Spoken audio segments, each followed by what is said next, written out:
Welcome to the service clinic at Low Country Harley-Davidson. I'm Doc Harley. A little video of do's and don'ts. I get a lot of questions, emails, and texts about, can I do this? Can I do? I just do a small little video here and do's and don'ts. And let's start at the very end of the table here. When you're doing electrical work, don't use these. Okay, I know kits come with this. Even a Harley-Davidson sometimes sends these things. But don't use these for connecting wires. Find somebody who will solder wires together for you, because these will fail. And these were meant for the house, not for making on a motorcycle. All right?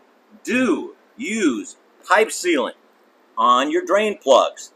Take a wire brush, clean the old stuff off, take the old O-ring off, put a new O-ring on, and then put just a tiny bit of thread sealant on your threads when you're putting it in. I'm talking a little. Just put one wipe, spread it around, and then put it in. Yes, the factory uses it, so you use it when you're changing your oil.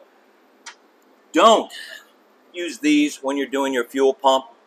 We have so many failures with guys that put your own fuel pump in or work on your own fuel filters and put them in, and then you put these on. This is the proper clamp, and there's a reason why these work, because they hold, they do not expand, and they don't come apart.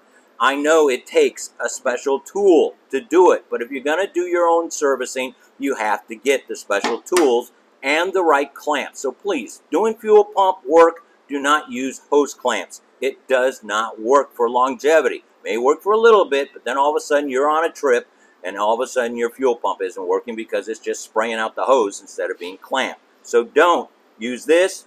Use the proper clamp. Do, please, replace your muffler rubbers. There is nothing like a squeaky muffler that's going around driving you nuts, and these do wear out. Replace them when you start feeling more vibration. You can just take your muffler, move it up and down. If it moves up and down in this thing, replace them. It'll help your exhaust system last longer. It also makes it quieter. This is not that expensive, and please, replace these on a regular basis. Do buy a gasket kit for changing your oil. All right, new O-rings. Don't reuse your O-rings. It's just wrong. When you change your oil, use the old O-ring, put it up, and then it drips later on down the road, because then you have to drain your oil, put it all back together again. So get yourself the simple little gasket kit with the new O-rings on it. The big brown one is for the transmission dipstick. Then you've got your 3 for your different oils, and this is the derby cover on it. Do get the proper O-rings and gaskets new. Don't put Loctite on your battery bolts. Please don't.